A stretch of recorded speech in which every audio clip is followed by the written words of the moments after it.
Ladies and gentlemen, welcome back to Contractor Evolution. This is your host, Benji. I don't know about you, but many contractors are frustrated and struggling to get their sales teams' butts in gear. A decade or more of low interest rates, strong economies, plus like mega improvements in all things digital marketing have in many cases made lazy salespeople, order takers, if you will, at least in my opinion. And now that the market is shifting, there is this whole cohort of, frankly, average sales professionals who are, let's just say, not exactly thriving in this tighter, more competitive environment. If that whole situation sounds familiar, keep listening. Adam Bensman is the author of the Roofing Sales Survival Guide, the creator of the Roof Strategist Sales System, and the founder of the Roofing and Solar Reform Alliance. Don't worry, if you're not a roofer, this episode still applies to you. His sales education platform has a massive following on YouTube, and if you go check it out, you'll see why. This guy is super legit. Today's conversation is everything you need to fix a lethargic salesperson or sales team and get them firing on all cylinders as we head into a new economy. So without further ado, let's dive in with Adam Bensman. You're watching Contractor Evolution, where we unpack the systems, tactics, and skills you need to take your fast-growing contracting business to the next level. You're here to learn what it takes to scale up, work less, and increase profitability. You've come to the right place. Stay tuned to learn what separates the new breed of contractor from the old school, and welcome to your ultimate guide on the business of contracting. Adam Bensman, aka the Roof Strategist. Dude, it's so good to have you on. Thanks for being here. Yeah, Benji, thanks for having me, man. I've been looking forward to this all week. So we're going to do a quick hit here right at the top on this update to the Fair Labor Standards Act. Can you give us a bit of a run through on the salient changes that contractors need to be aware of? This was obviously enacted a month or so ago, but we haven't talked about it yet. And I think you are someone who could at least give us the bullet points. Yeah. FLSA effective March 11th. The gray area that many contractors had, my background, obviously with the name Roof Strategist, I'm in roofing, but no matter what it is, what industry you're in, the rule between what is considered an employee versus an independent contractor has been a gray area that many contractors have walked. However, they've taken that gray area and they made it black and white. And there's a new economic reality test, which is a 6-factor test looking at the employee-employer relationship, which in a nutshell means there's pretty much no chance that you will win an employee misclassification investigation with penalties including back taxes, financial penalties, by the way, is both on a state and federal level in the U.S., as well as fines. So you can be, and that can go, my understanding, and fact check this because I'm not a lawyer, is back to 7 years. And there's a lot of folks that say, hey, well, we're going to do 3508 direct seller. My team invoices me and they have their own insurance. That's all cute. And that's all what we used to think. But the quick and dirty, I just talked to an attorney who's one of the top 50 construction lawyers in the US who's been practicing for 3 decades. And he has never once seen a winning case of someone investigated for employee misclassification who had independent contractors that won. And that was before the law went into effect. He shared with me how this is cracking down even tighter within which was within the first 30 days of the law going into effect. So in a nutshell, there is virtually no way around it. You got to make your team employees, your salespeople. The implications on crews is very different. I'm not the right one to talk to about that, but the law does impact some of those crew relationships. You have to be very mindful of your relationship. When I say crews, meaning your installers. And if you jump on my YouTube channel, if you search Adam Bensman or the Roof Strategist, you'll see I've done videos on FLSA. I did an announcement video. I did a deep dive into the 6 factors and the video tomorrow. So May 2nd we'll be airing with the attorney. Tell you what, guys, we're going to link that somewhere here. We'll have to do this in post. We will link to that full interview because I think that's absolutely worthwhile. In layman's terms, though, and we don't need to spend forever on this, but in layman's terms, that gray area was basically this thing, and it always struck me as odd as Canadian, like working with Americans, and it's very common it's not just roofing, by the way. You see this a lot in landscaping, you see it a lot in painting, and I'm sure a few other industries as well. But basically, it's one of these exploited gray areas where the contractor goes, my crews, but And they refer to them as my crews, and they often wear their clothing. And in many cases, they do 95% or 100% of their business. The crew's quote unquote business is done. Like their one client is your roofing business. Yeah. So basically in every way, shape, and form, these people are employees, but because it's more tax efficient and it's lower risk and it's kind of more convenient, they set it up in such a way that their subs are technically subcontractors, not employees. And you're saying that that's all coming to an end now. Virtually entirely coming to an end. And again, for the installers or subcontractors that are doing your work is different than salespeople. So in the roofing space, for example, the majority of roofing salespeople, and I know the majority might not be a fair statement, a large percentage of the sales force in the roofing world and is 1099 too. 1099. Yeah. And again, a lot of people, well, they pay for their CRM. Doesn't matter. They have their own LLC. They invoice me for this. They can set their own hours. I don't tell them where to be. So if you go on the Department of Labor's website, if you just Google economic reality test, there's 6 factors. And basically what they've done is all of those little loopholes, they've shut down down to how that person is managed. And they've included language in there, including via technology or digitally. So meaning if you have a CRM that they're using, they're being managed. If they don't have the ability to profit and loss. And I know, by the way, in that longer video, I so many contractors, like the amount of horrible advice going in these Facebook groups, the industry Facebook groups, well, they can set their own hours and they pay for their own marketing.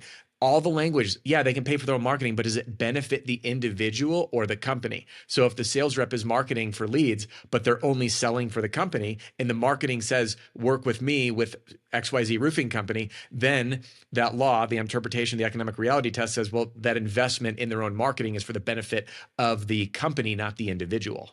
So the supervision regulation, whether or not they're making investments, whether or not they're requiring training, meaning like if you have to train them on your own operations, if you're training them in your CRM. So there's pretty much every single angle. If there's an investigation looking into you, I don't see any possible chance that you're going to win.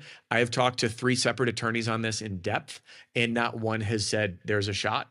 I've heard of some attorneys saying that you have a chance, but when I look at a gentleman who's a top 50 lawyer and who's done this for 3 decades and has never once seen a winning case when it actually goes to trial, like it already was gray, and now those gray areas are like, there's no chance. So long and short of it, if you want to be fully compliant and not be worried about a lawsuit triggering an employee misclassification, an injury triggering a employee misclassification, someone filing for unemployment and not getting it, and then looking at employee misclassification, and if they weren't paid minimum wage or overtime, because that's another consideration now within here, or if there's an investigation due to insurance, which has happened.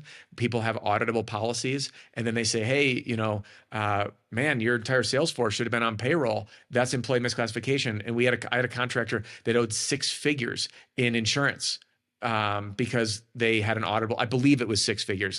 Don't quote me on that. All I know was it was a boatload of money that the carrier came to. There's also other things, and I've got these notes pulled up. Give me 2 seconds and I'll pull them. There was a lot of large contract work. I'm pulling up my notes with the lawyer here.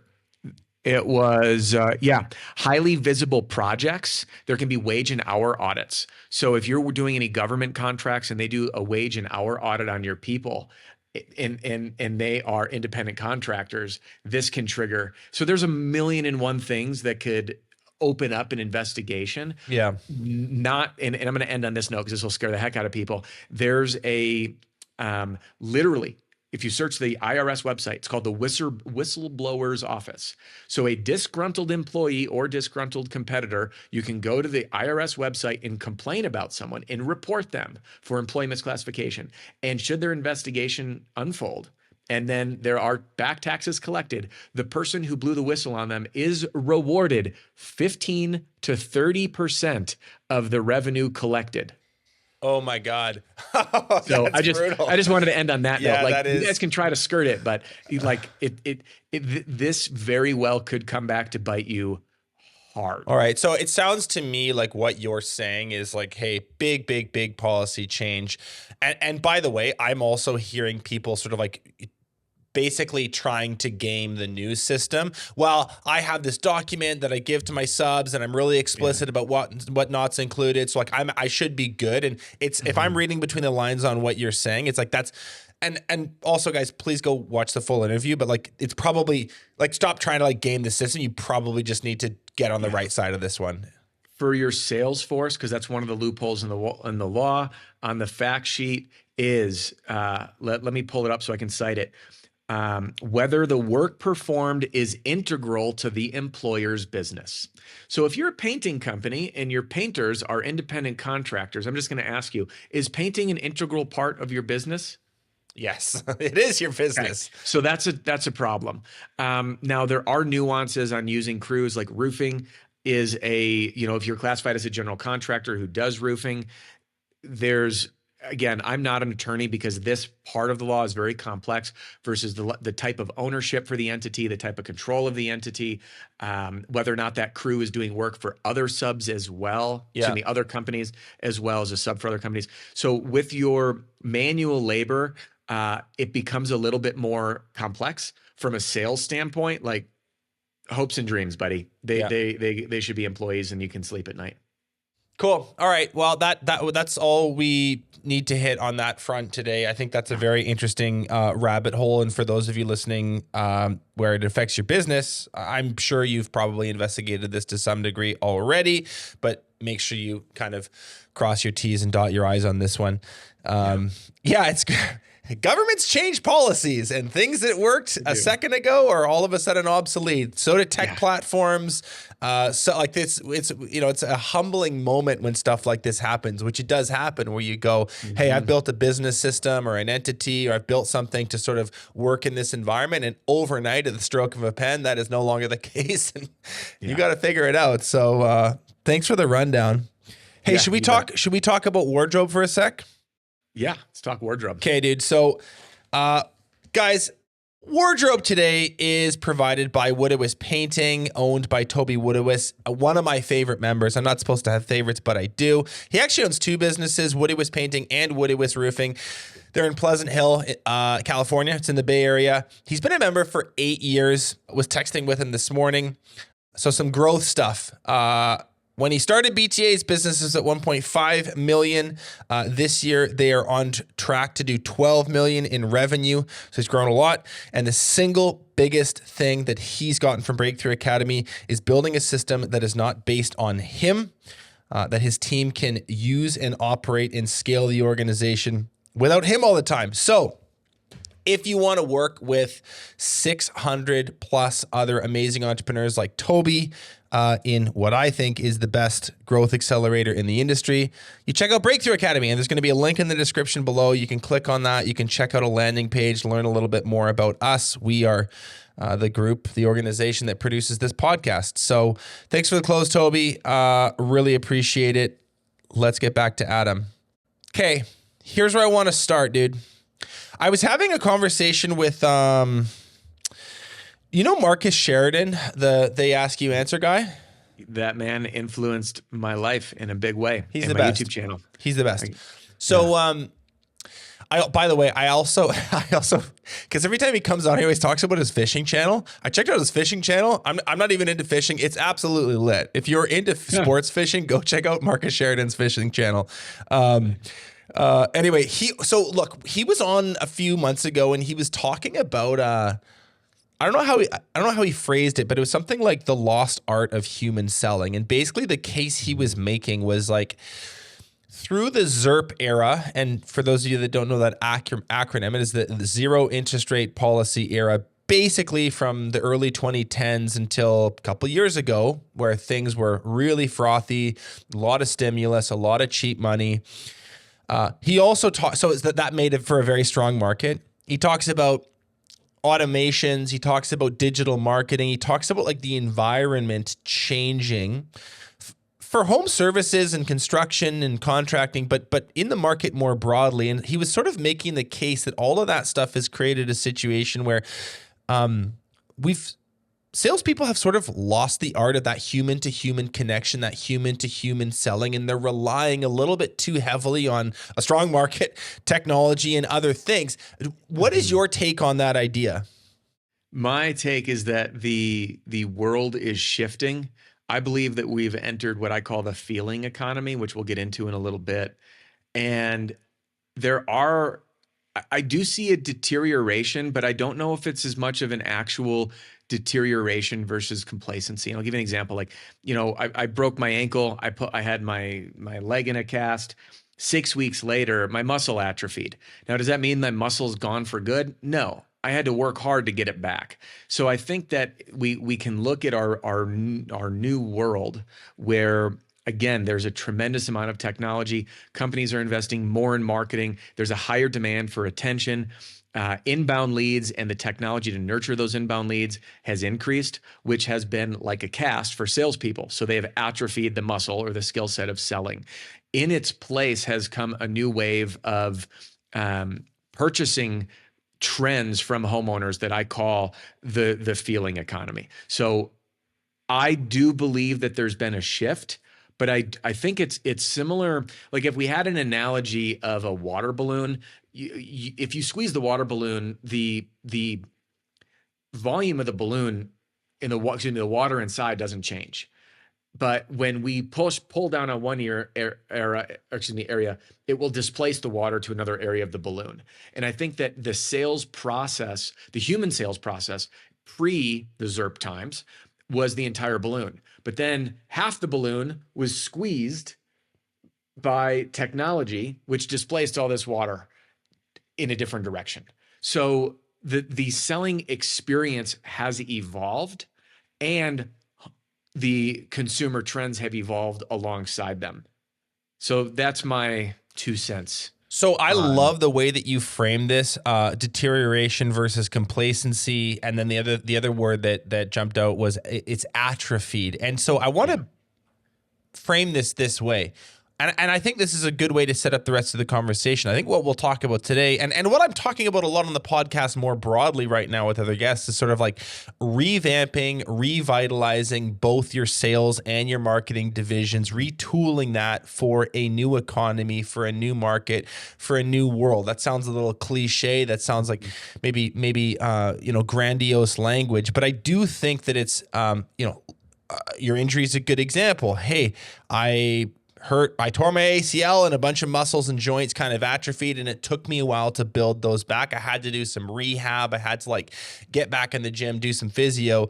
I want to talk to you today about the gym exercises and the physio for those sales skills, because they're not gone and they can absolutely be built back. And believe it or not, that's actually what the market is asking for and what it's needing. So I think we'll get into some practical steps and things to do, but why don't you actually just unpack this idea of the feeling economy first and what that is. Paint the picture for where we are right now in terms of this sales environment. Yeah, the sales environment has changed. So one of the reasons as we open this up to the idea of the feeling economy is that, especially contractors in general, which I know that's who we're talking to today, homeowners believe that for most trades, it's a commodity. A roof is a roof is a roof. Shingles off, shingles on, I got a new roof. You want a painter who's going to sling paint on the wall and do it on time and not make a mess. It's generally looked at as a commodity. And those who would argue with me likely don't have experience in sales. Now, I know that it's not a commodity and we need to sell our premium service when we're competing against the desperate Chuck in a truck who's willing to do, there's always someone willing to do it cheaper, no matter what. It's a race to the bottom for many folks. So homeowners now, technology has kind of created this shift in buying trends where you used to have to go to a dealership to find a car, right? And then it was no one had their pricing on a website, and you had to go and negotiate. And now it's like, hey, I know a car I want. I can search make and miles. Things are pretty fixed. And buying a car, there's very little loyalty to a dealership or to a brand. It's like, this is what I want. This is going to give me a good deal. That's where I'm going. So I want to share that as an example. Now, with this, I want you to hold that in your mind, and then also hold this idea in your mind of what is this feeling economy. In our modern time, emotions are a new currency. And I'm going to repeat, emotions are a new currency. If you knew someone 15 years ago that got divorced, all they would do is say to their very close friends, oh man, I'm getting divorced. And it's private. But now someone gets divorced. What do? They jump on Facebook, and they have the convenience of selecting from the emotions that Facebook prompts you to as a feeling, which, by the way, Brene Brown surveyed people, and most humans can name 3 emotions: happy, angry, sad. Those are the 3. But Facebook's got your back. They'll remind you of 140, which if you asked people to name 140, they couldn't. And don't worry, while you're making that post, you can choose from over 3,300. That's 3,300 different emojis.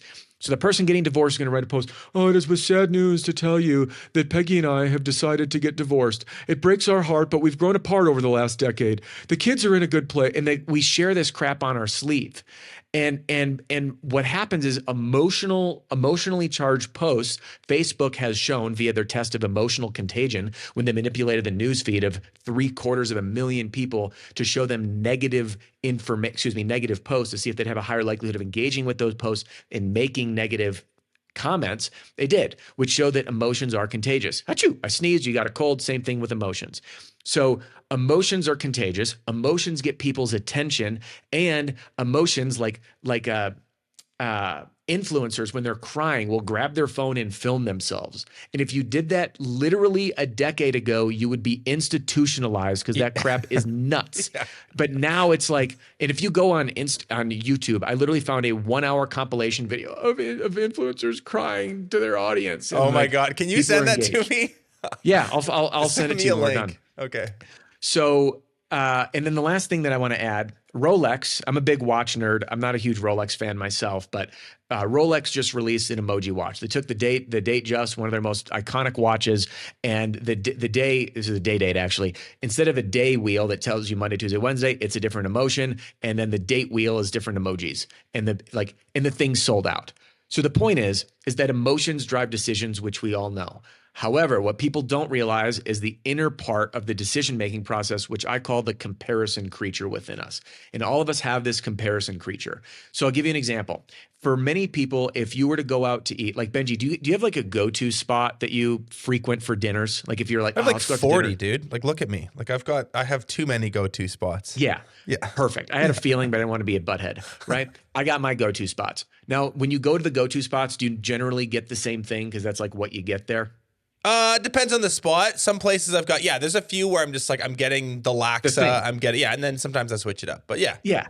So I want to lean into that. For most of us, we have the place, we get the thing, and then you said, every now and again I switch it up. But what happens when you switch it up, your partner that you're with, or your friend, girlfriend, boyfriend, husband, whoever it is, they'll often ask, how's your dish? And the way you respond is how? Well, it's better than what I always get, or I wish I got what I normally got. So our knee-jerk response isn't even to observe something objectively. We compare it to the benchmark standard of what we get. I see what you're saying. saying. Which is the same reason that for anyone on here who's fired somebody and then hired someone else, you compare the new hire to the crazy person that was on your team, which is the same reason that you compare your current amazing spouse or significant other to your psychotic ex. Which is the same reason that when you get 2 scoops of ice cream, you pick a favorite, which is the same reason that if you're sitting on the corner between Chick-fil-A, McDonald's, and Burger King, if I said to you, they're all within the exact same distance, pick one, 1, 2, 3, go. 95% of people that I've surveyed, by the way, I'm estimating on the numbers here, but I've asked thousands of people on stages as I've spoken across America and Canada and the Caribbean, people almost unanimously say Chick-fil-A. Why? And I know I'm going to get like a hate speech to hear. People are gonna be like, you're crazy. Chick-fil-A is okay. I'm not going to like close a monster sib like, honey, let's go get some Chick-fil-A today. Right? Like it's good for what it is. But the reality is that the experience in Chick-fil-A blows any fast food out of the water because they've taken fine dining etiquette and taught teenage kids how to be nice. Like, you know, what's the name with an order? May I refresh your beverage? Like they've created a strong emotional experience. So when we put these two together, and the last analogy, because this will kind of drive the point home. If I go to test drive 2 cars and one of them is, let's say a Mercedes E-Series and the next one's a Honda Civic, they're both great cars. They're both going to do what they need to do is get you from one place to the next. If I go drive the Honda Civic first, I'll be like, this is a nice car. But then I drive the Mercedes E-Series. I'm like, oh, damn. What Civic? Likewise, if I drive the Honda, the Mercedes first, but then I go drive the Civic, my test drive, I don't even need to leave the lot, because what I'm doing is comparing to the first experience. So that's that comparison creature.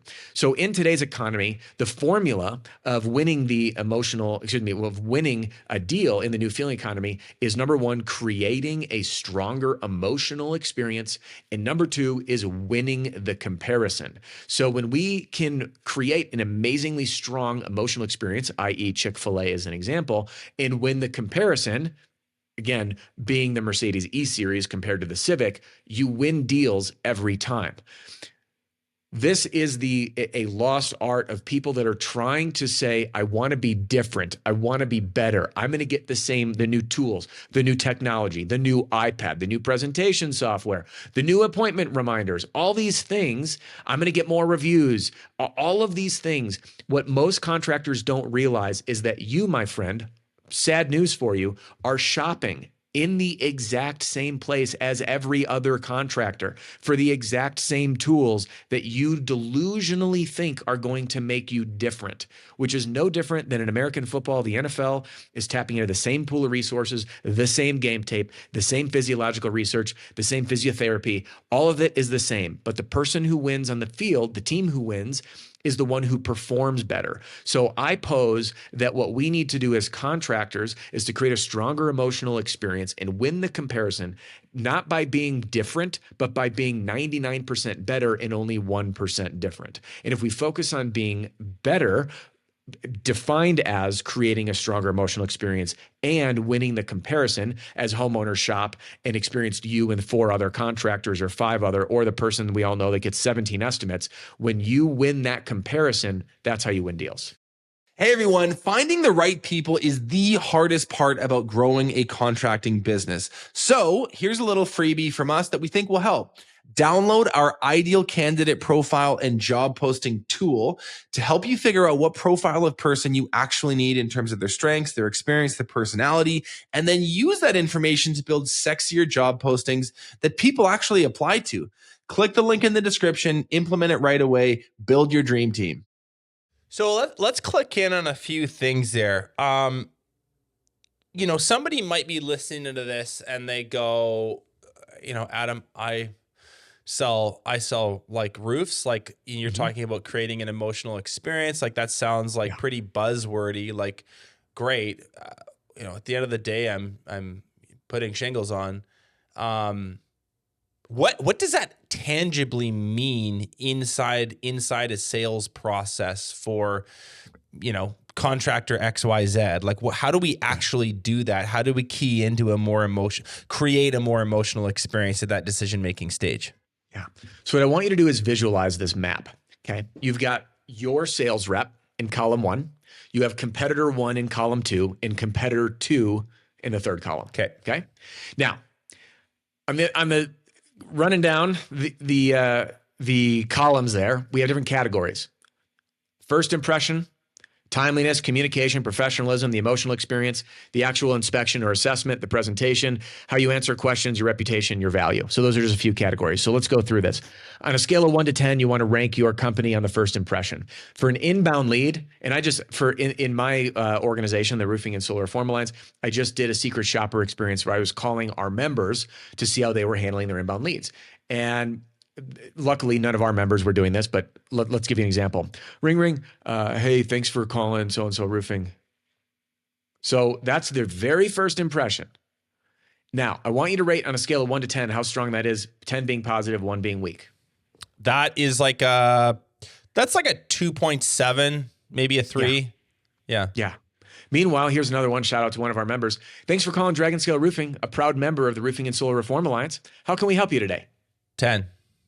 Right? So there's the emotional experience. Next, coming down to the timeliness, like did they show up on time? Because that creates a feeling for somebody.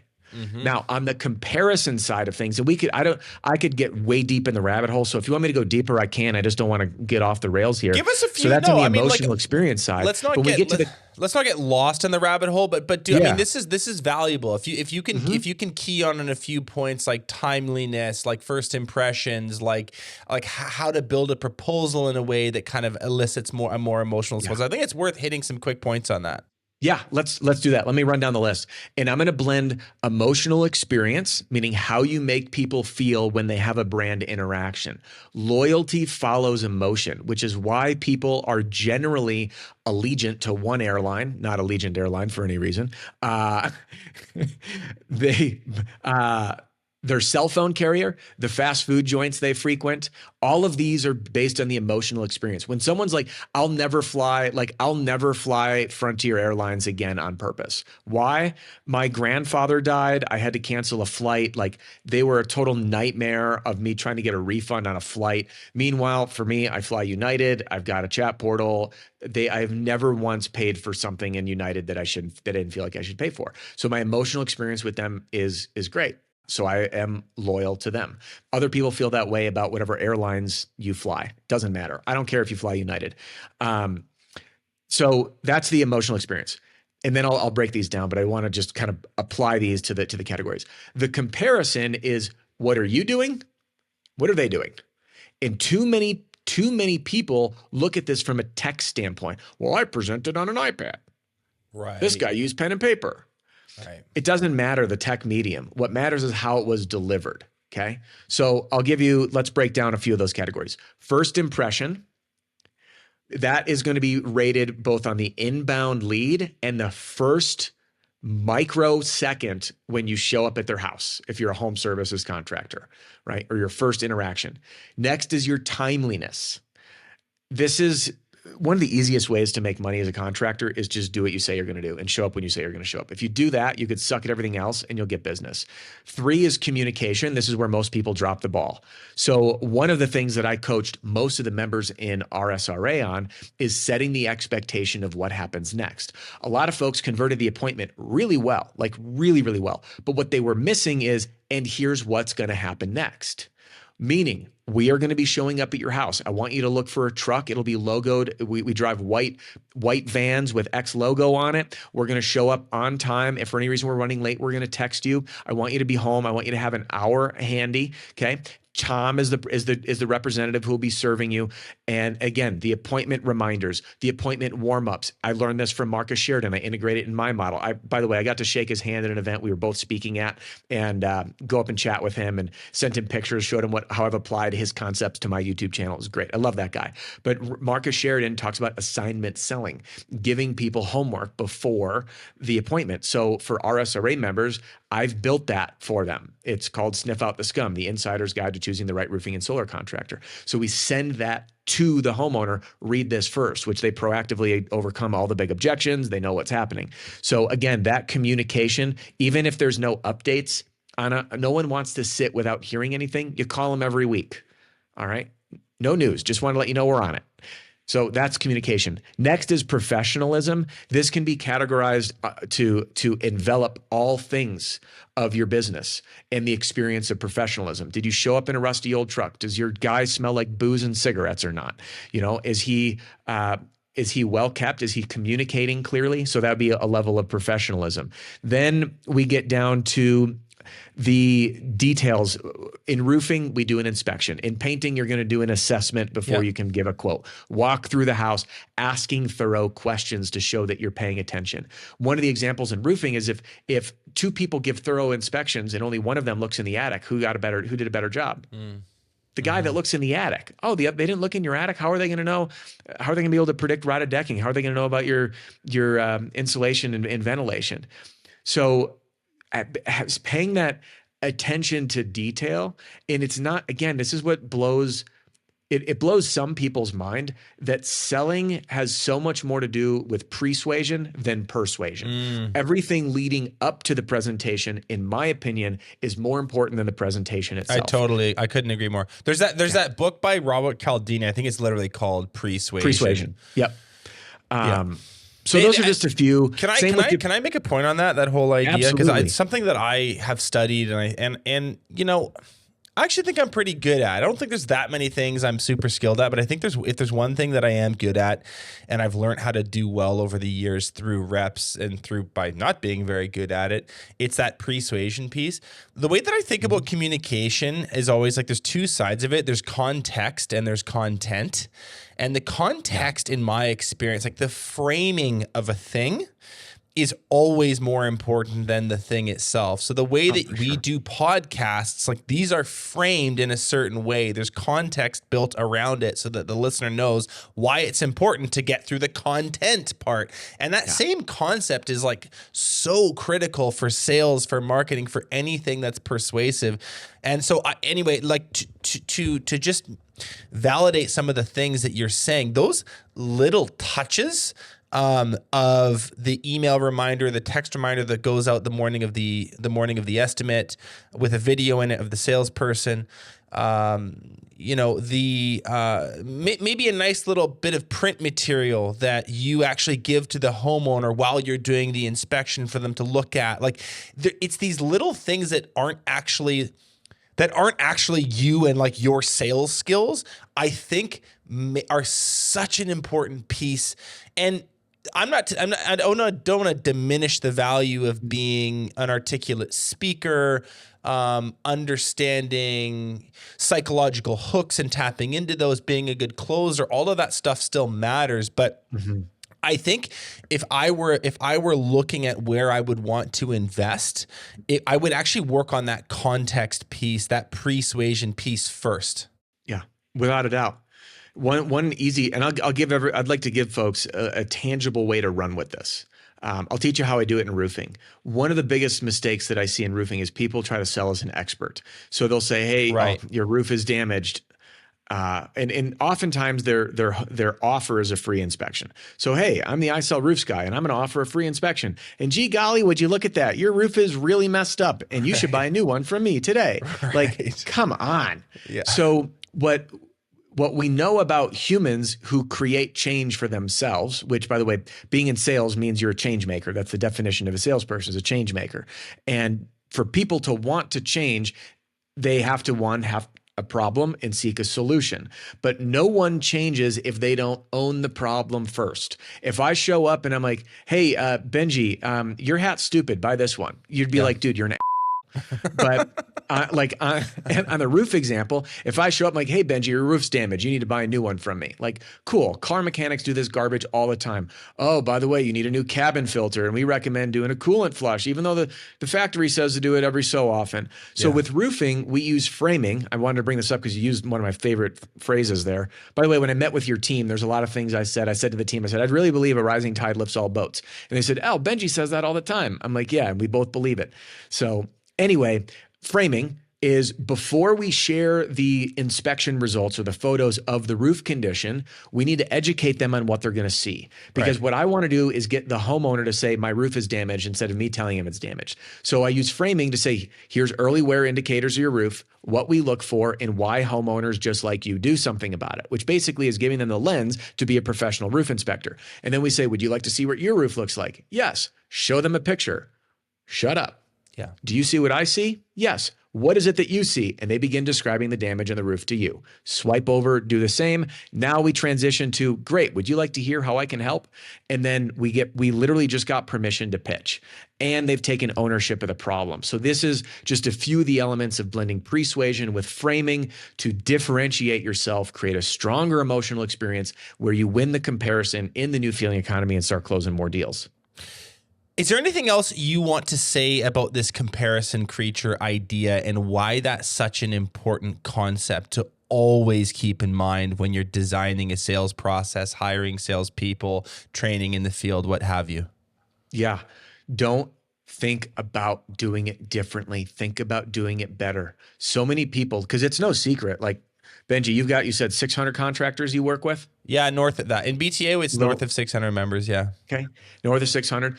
You've got YouTube channels. So my YouTube channel for sales, it's the most followed in the roofing industry, meaning a lot of roofers are watching it. So a lot of them are doing the same thing. You have a lot of roofers using Engage, which I love, by the way. You should use Engage. It's great presentation software. Is that going to win you deals on its own? No. It's how you use the tools. And for people to start focusing on the execution, doing role play, and keeping a very close pulse on your competitors, because you don't need to do it different. You need to deliver it better. That's how people win the comparison. Okay. Not by being different, but by doing it better. And if you can look at, like I listed these things off as your homework assignment, the first impression at the door or on the phone, your timeliness, your communication, your professionalism, your emotional experience, how you do your inspection, your presentation, how you answer questions, your reputation and your value, and rank those on a scale of 1 to 10 on the emotional experience and the comparison to what other people do. Just try to get everything you do to a 7 or higher. If you do that, you're going to start winning deals. And I know 7 people might be like, 7's low. No, it's not. 7 is a good starting point. Okay. If you can get to 8, 9s, 10s, you're rock solid. But most people overthink and overanalyze this, where you just got to focus on the doing and be really great at it.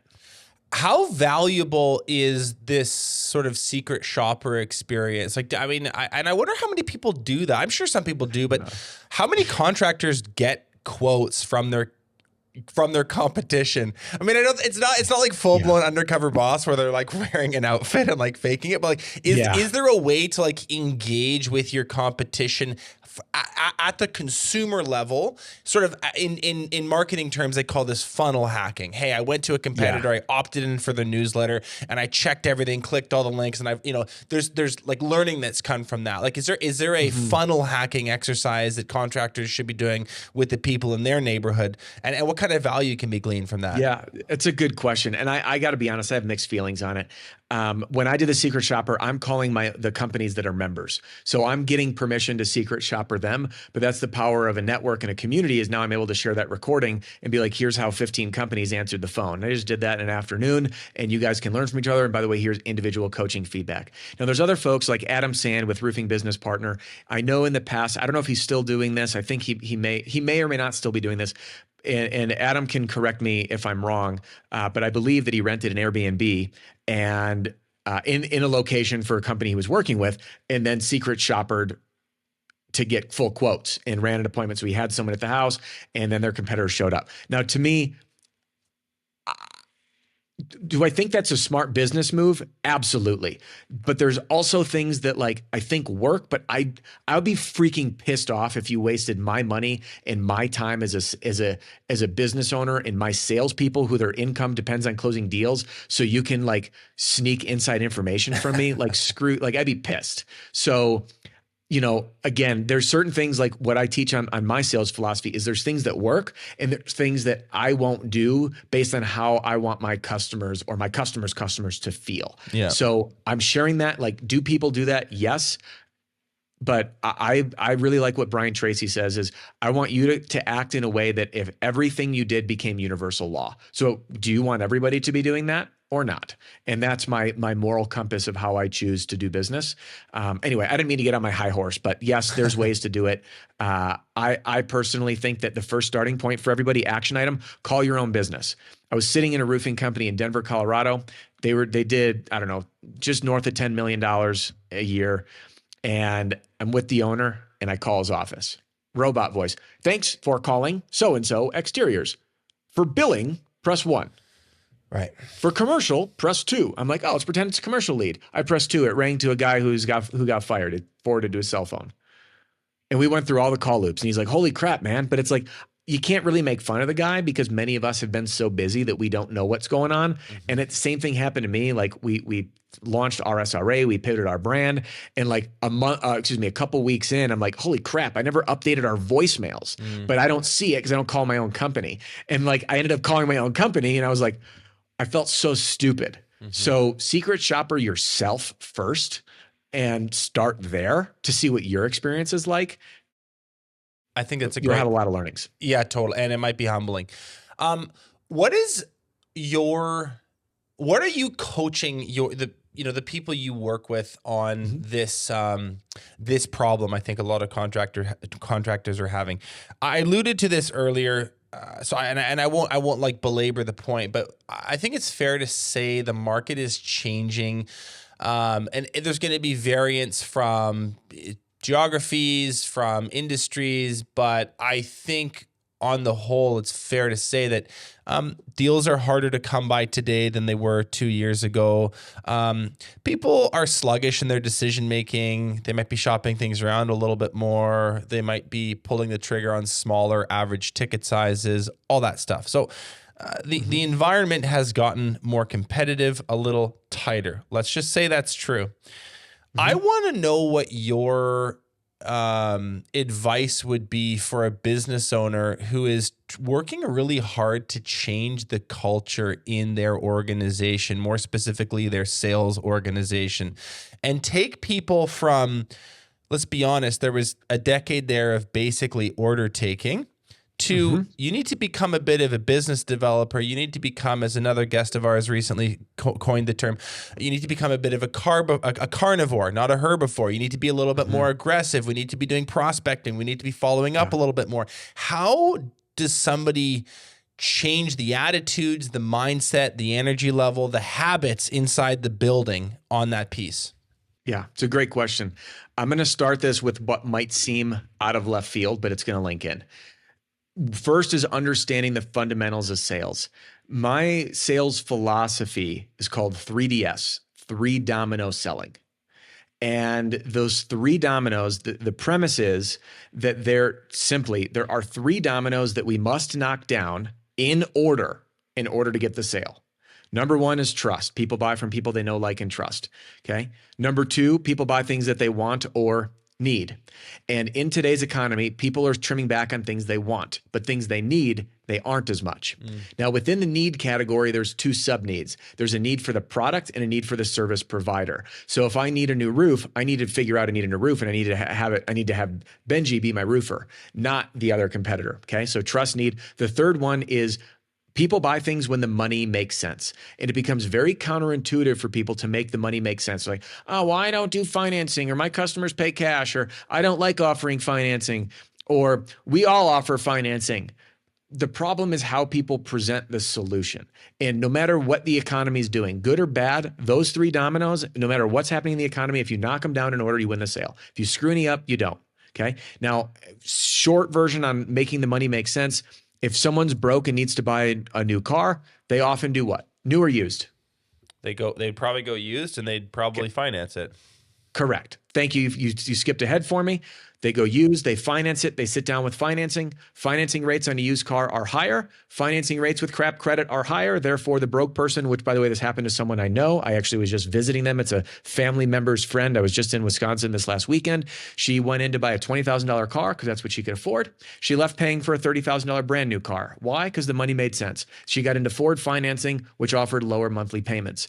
So one is understanding that philosophy, and your salespeople need to understand what makes people buy. If they think I'm just going to be a closer, you're delusional. Those people are generally not great salespeople. They need to understand the philosophy of developing unshakable trust, creating a need to get the project done, and then making the money make sense. So that's step 1.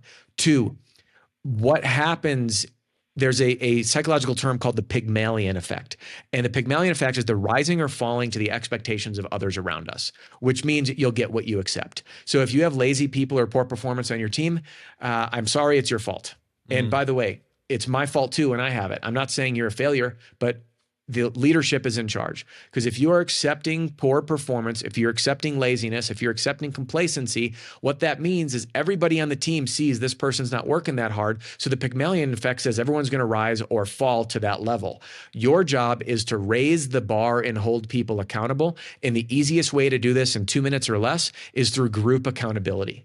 And I learned this from Cody Landels, who's both a friend, CEO of Reimagine Roofing, and a fellow mentor in RSRA, kind of this general framework. But we have a group chat. We use Slack. Every morning, everybody posts their WIG, wildly important goal for the day. Now we know who's up, who's working, who's not. That's public, okay? Next, at the end of the day is a recap.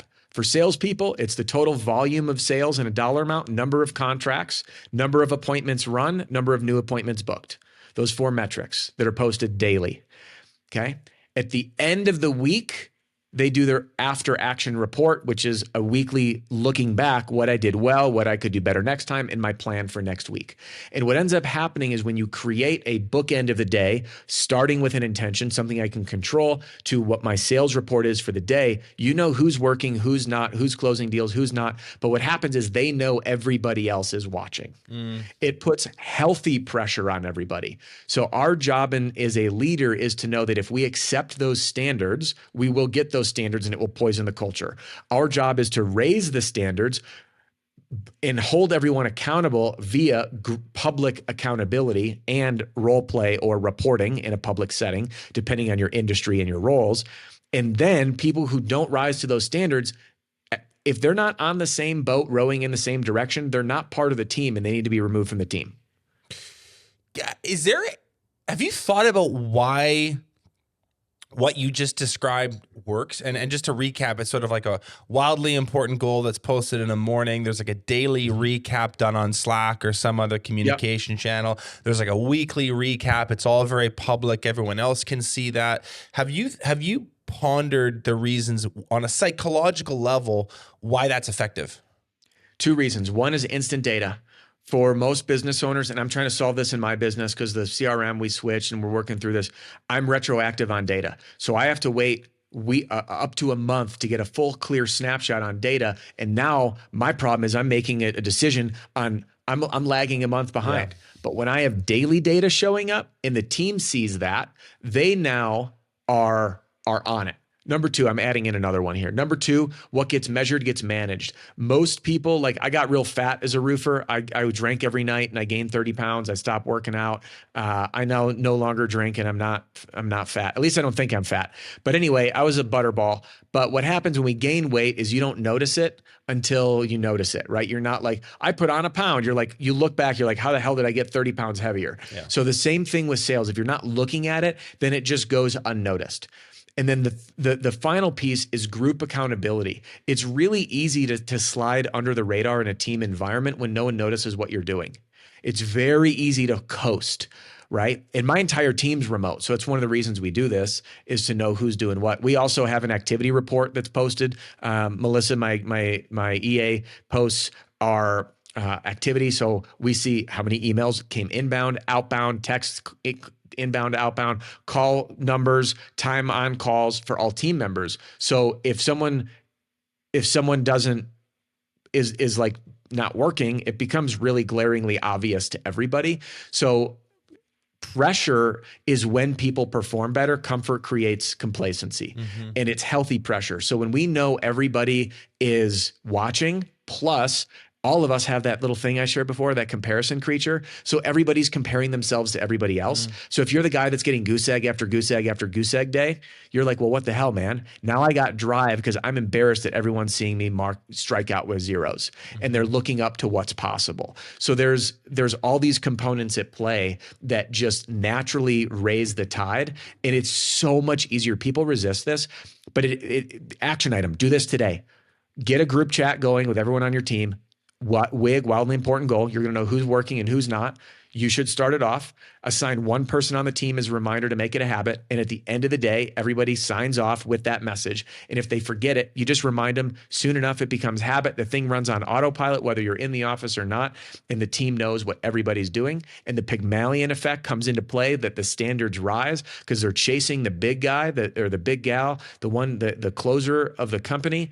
And they say, hey, we just want to perform like them, and the tide rolls up. And if you want to spruce it up, you can have a wins channel. I'm pulling up my Slack. We've got one right now. And Dre, our newest member of our team, closed a deal, and the whole team, way to start May. Nice job, Dre. Let's go, Dre. Yeah, Dre, making it rain. First one of the month. Awesome job, Dre. So the team celebrates Dre as getting our first new member of the month.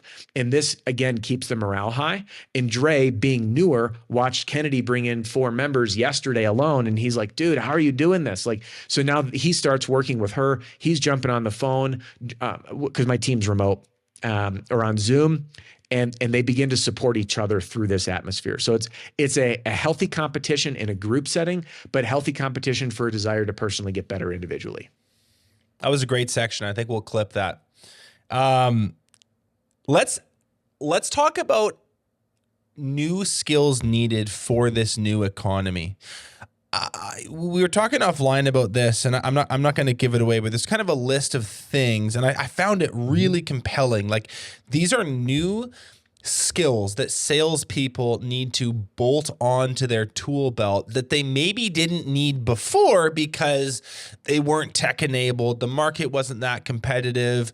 Consumers bought in different ways. But now, in sort of like the, midway through the 2020s and beyond, these are new things that sophisticated, progressive, future-oriented salespeople are adopting and getting really good at and building muscles for.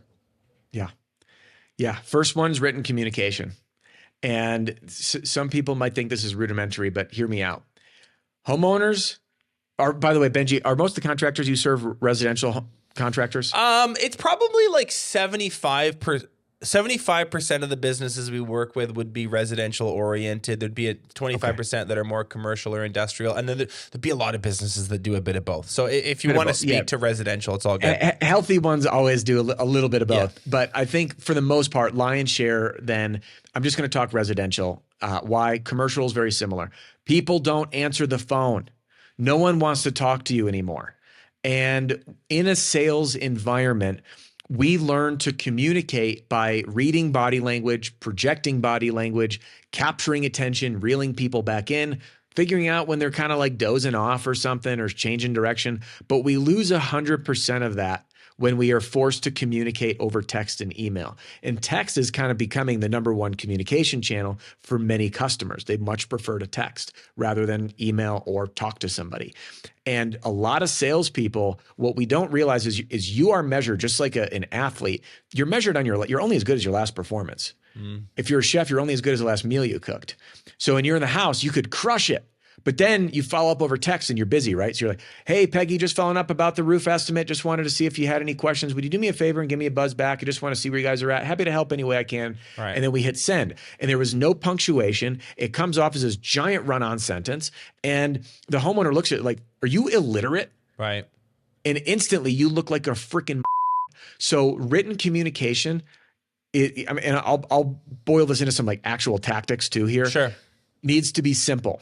So a couple quick tips.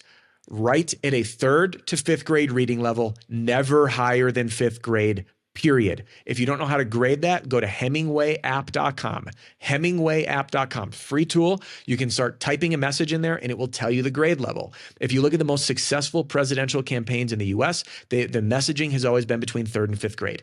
If you look at Agora Financial, a multi-billion-dollar organization, one of the flagship companies doing direct response copywriting, they ran a campaign with 2 sales letters, one at 5th grade, one at 8th grade. The 5th grade reading level letter performed 2 times better than 8th grade. Same message, just boiled down. Why? It's not that people are stupid. It's that when things are written simply, they're easy and fast to understand. So when someone whips their phone out and they get a text and it's short sentences that say, hey, Peggy, checking in. Where are you at in the process? ? Done. That's it. That's all you need to send. I can respond to that right now versus I'll get to that later. Put my phone in the pocket, forget about the message and never get back to you. So keep your sentence structure short, no big words, no run-on sentences. End with a question that is a pointed and simple question, and you're going to be in a good spot. Okay, love it. What else? Number 2, direct response. Most people, I shouldn't say most. Let's explain what direct response is for like. That's where I was going right away. Thanks. So many people don't know what direct response is. Direct response is where I've taken most of my inspiration. It's the smartest salespeople in the entire world that were selling things over writing. These are folks that would write a letter that would get sent to your house. You'd open it, you'd read it, and back in the day, you'd be like, I want to buy that. So I'd have to walk to the island to grab my checkbook, write out the check. Who am I writing it out to? How much? Then I have to grab an envelope. Where do I mail this to? Write down the address. I'd have to get a stamp and put it on there. So we're talking about overcoming all the objections, obstacles, and questions in writing that get someone directly to take action. This is direct response marketing. now applied to Facebook ads, Google ads, direct mail. To understand the elements of direct response gives you an insight into how consumers make buying decisions based on how they process information. There's a book on my shelf over here by Michael Masterson called Great Leads. He's written a few others, and read him, read Joseph Sugarman, read Dan Kennedy. Those are just a few of my favorites. And when you understand that if I make a claim and I say, hey, Mr. Homeowner, I can save you, I'm going to use a solar example because it's easier. I'm going to save you a bunch of money on your electric bill. The natural question to someone is, how the hell are you going to save me money if I have to buy a $60,000 system from you? Mm-hmm. So again, if I make this claim, I know they're going to think this. So now I have to answer that question in writing because I'm not there to do it in person. So this is understanding the elements of direct response copywriting. So when you learn to have good written communication and understand the elements of direct response, you're going to be able to have more offline sales via text and email, which is needed more than ever before, because I'm watching right now salespeople that were really good with people are struggling because their contact time with decision makers in person is much more limited than it once was. That's a very, very interesting and important point to make. I mean, you'll always hear this trope from salespeople where they'll say something along the lines of, I just really got to get in front of the homeowner, mm-hmm. or I sell the best like in person, or, and it's you know, and that's sincere, and they're not wrong. Yeah. Sadly, and you can debate whether this is good for society or bad for society, and we're all talking through text messages and emojis now. Like it's irrelevant. This podcast and this conversation is about what's good for your business. Those in-person sellers are having a hard time getting in-person appointments, and so those skills that made them good before are now becoming increasingly obsolete. While these skills you're talking about that they don't have need to be invested in and developed quite quickly. Yeah. How easy is it if someone says, I don't think I'm comfortable making that investment right now? In person, you can lean into that. You can overcome that objection. But when it's in writing, when they email you, you better be damn good. Yeah. Is it short enough of an email? Did you put the information in the right order? Did you address what they actually mean or what they said? Because you and I both know what people say and what they mean is completely different. Yeah. So I'm not comfortable with the investment could mean a variety of things. I don't have the money. I'm not ready to make the move yet. It could mean a lot. So we, again, just to add to what you said, you need to be able to learn how to articulate in your written communications what you used to do verbally. And when I first started doing this, I sucked. I started a business that was online. It was called Referral Storm. This was like a decade ago. And I got 0 sales for like 6 months outside the people that I knew. I finally started studying copywriting. I got my hands on an email list. I wrote 3 emails and I got my first $100,000 in contracts in 3 emails. Why? Because I learned how to tackle what I used to do in person, but in writing. And up until that point, it sucked. We had a really great episode, I don't know how long ago, with Ami Sanyal. If you're a loyal listener, you'll remember it. It's called Increase Your Influence with Conversion Copy. And it's basically a 45-minute education session on how to do direct response. It's really good. And it's not as hard as you think. It's actually quite fun. But you need to understand the framework of finding the pain and twisting the knife and framing your solution. Like it's way more, it's not creative writing. That's the point he made. It's actually much more scientific. It's just basically a framework that you follow to figure out which words to put it on the page and which ones not to. Anyway, that's good on the direct response piece. What were some of the other sort of new age skills needed? Yeah, so there's three of them to wrap up. Next one here is a fundamental understanding of marketing. And now more than ever, I mean, marketing and sales have always been intertwined, but in the past, sales departments didn't really need to know what was happening in the marketing department. But now homeowners, you know, Marcus Sheridan, gosh, I'm so, thanks for, I did find the interview with him, by the way, and I watched it.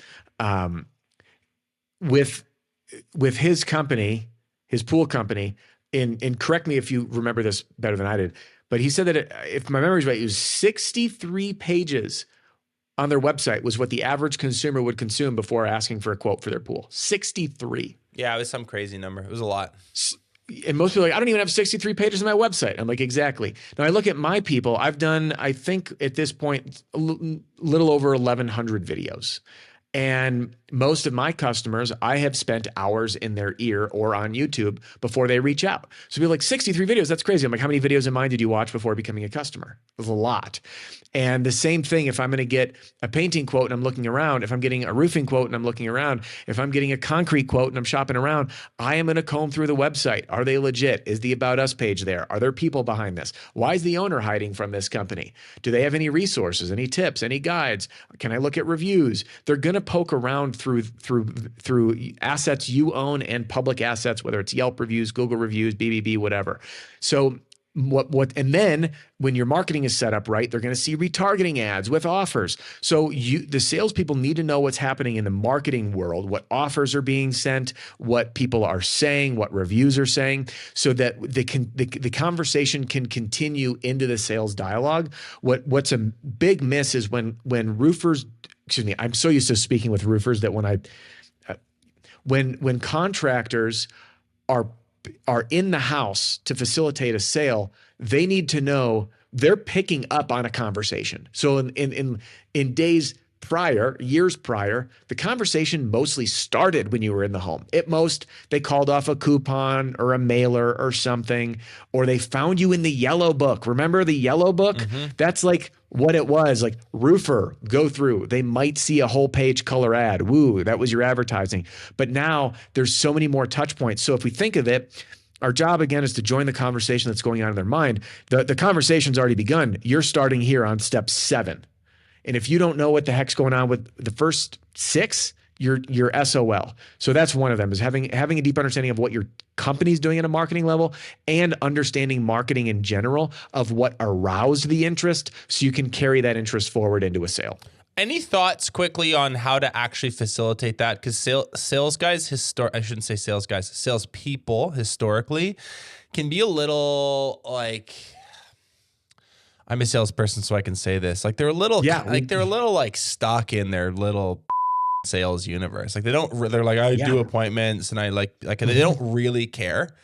Like they'll sit through the meeting, like you're like explaining how a campaign is designed. You're explaining a content strategy and they're like, like they don't really care. So like, have you found anything useful to just get them a little bit more into the marketing world? And again, like you don't need to like, I'm not asking you, Mr. Salesperson, to like change what you do day to day, but you need to have some awareness about what we're doing over here in the marketing realm. Yeah. Very good question. Number one is we need salespeople, but I am a salesperson and I will tell you this. Salespeople, managing a team is like adult babysitting because salespeople are emotional prima donnas. I am one. I'm unemployable. It's also why I work for myself. So salespeople will only change when they find a way for it to benefit them. Our job as a leader is to communicate the message of why it's important for them to learn this because of how it will benefit them. So if I can go to a salesperson and be like, hey, I'm going to help you start closing more deals easily because now I want to give you an insight into what your customers that you're getting on the phone with, you're stepping into the conversation at point number 7, and I want you to understand 1 through 6. Right. So that way you can carry right into it and start closing deals. Step number 1, you need to know what's happening with our marketing in general. Step number 2, you need to know what's happening with our marketing acutely or seasonally based on offers. And then number 3, spend your spare time studying marketing. Jump on YouTube, marketing essentials, digital marketing secrets. Look at guys like Russell Brunson, watch Digital Marketer, look at Conversion XL. That's another one of my favorite resources. He's pumping a lot of stuff out these days. Who's that? Alex Hormozy. Hormozy does a lot of stuff on marketing as well. Ryan Dice does a lot of really great stuff on marketing. There's some really smart people out there that you can learn from because the two will marry. But a high level, you need to understand hooks. You need to understand offers. You need to understand urgency, and you need to understand scarcity. And if you do that, you're in a really good spot. Good. Cool. What are the final 2? Final 2 are soft skills, empathy and self-awareness. And these tie directly into the importance of bringing us back to the feeling economy of learning how to become what I call a feeling architect. So a salesperson's core mission is to learn how to become a feeling architect, to be able to take someone on a roller coaster ride. And I like to use, there's 2 analogies I like. One is people that jump on roller coasters, it's a thrill. They're afraid. Like they're freaked out, right? Like it's unnatural to be like skyrocketing at the ground while your legs are hanging and then automatically like shoot back up to the sky. We don't need to create comfort in the home the whole time. We can take people on a roller coaster, but at the end, when they get off the roller coaster, we want them to be like, that was awesome. I want to go again. Or just the same as a scary movie. People love watching scary movies because of the emotional tension, but there's usually some semblance of closure at the end and they're like, oh, and then relief. So our job is to create this roller coaster in the house. And we can do this by tuning into empathy. Empathy is knowing what they're feeling. And sympathy is feeling bad for them. Empathy is knowing what they're feeling. So when we begin to know our customers better than they know themselves, you look like a total pro. In fact, I'm putting up a video on this on Monday where if I show up, and I'll use a roofing example, most folks teach you to ask questions in the house. Hey, what are you looking for in a contractor? Well, I'll just tell you, hey, Benji, appreciate you meeting with me today. My guess is you're pretty tired of dealing with roofers. You probably don't want to meet with me or anybody else. You're looking for a company that's local, has a great reputation, is going to provide a fair value, stand behind their work, do what they say they're going to do, and be there at all costs if something goes wrong in the future. Yeah. Yeah, that's way better than a question. It's like leaning in, and then they're going to say yes or yes and then add to it. So knowing what they're going through, knowing what questions they ask, and really just being in tune with them as a person, which leads me to number 3, or the final piece, which is self-awareness, which again ties back to what I called the after action reports in our group chat. Every end of the week, you self-reflect. Self-awareness, in my opinion, is the single most, and I know that people are going to argue with me on this, but that's okay. The single most valuable skill for a salesperson is self-awareness. People that are not self-aware, they suck at selling and they do not improve. Self-awareness is how you break bad habits. Self-awareness is how you develop empathy to know what people are going. Self-awareness is the ability to reflect and tap into your own emotions and what that's like, what it feels like, what thoughts come up in your mind, so you can more deeply relate to the human experience, which is relatively universal across cultures, across languages, to then connect more deeply with other people, which ties us back to the feeling economy. That if we win the comparison and create a stronger emotional experience, i.e. connection, via self-awareness and empathy and being a feeling architect, we just slay it, whether the economy is booming or busting. And right now it's busting, but the strong will continue to boom. You'd said something offline about you feel actually excited about this, and there's maybe just quickly to end, like say a little bit more. Okay, headlines are scary. We're hearing interest rates are going to be higher for longer. Tesla just laid off 10% of its workforce. Google's doing something similar. I mean, if the best businesses in the world are contracting, you'd be really naive to think that that's not going to trickle down and have an effect on your local business. And yet you're kind of pumped about it. Do you want to say why? Oh, never let a good crisis go to waste. I mean, the deal is not to get all political, but let's just say what it was. During COVID times, our government was handing out money to spend. Yeah. I mean, and interest rates, like money was free.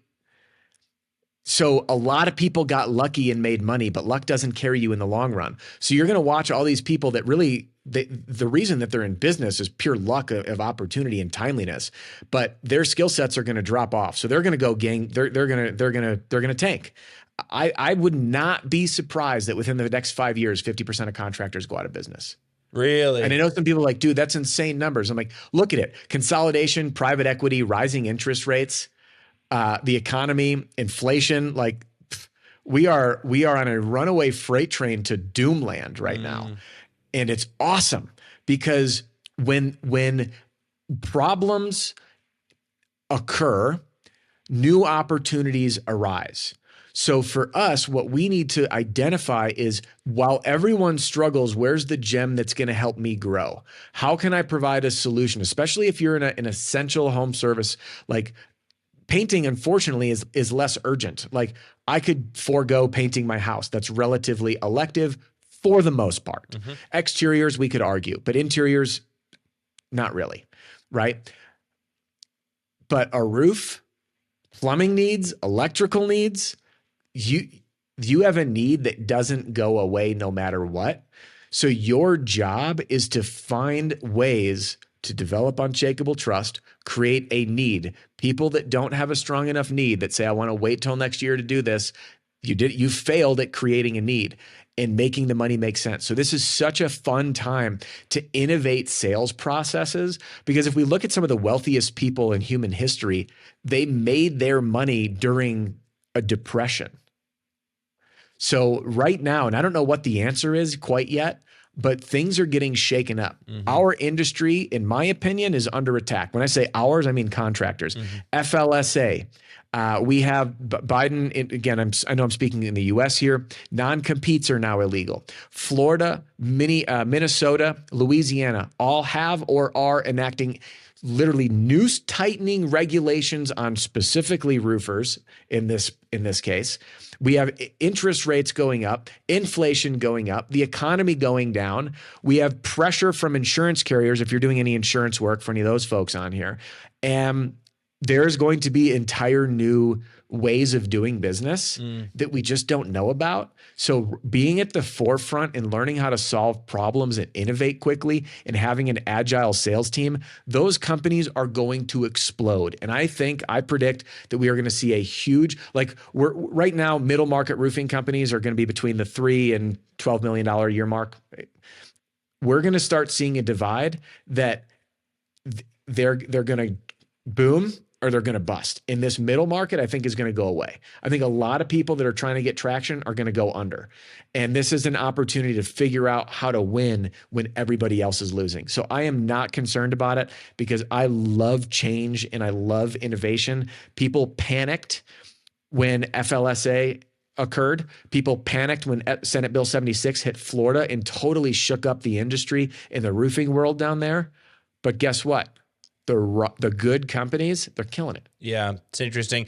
I mean, a good analogy is just like if you're playing a video game, the difficulty settings just went up on you, and on one level you could say, well, that's not fair, and this is so wrong, and I'm personally hurt. That's just your little ego talking. That's all that is. That's life. That's life. Here's the good news. If you can play at those higher difficulty settings, you're a really good player. So it's like that there is a silver lining to this, or kind of a mindset shift that you can have on it where, the difficulty settings are going up. You can sit there and complain about it and ask the gods, the government, whoever, to turn it back down to beginner.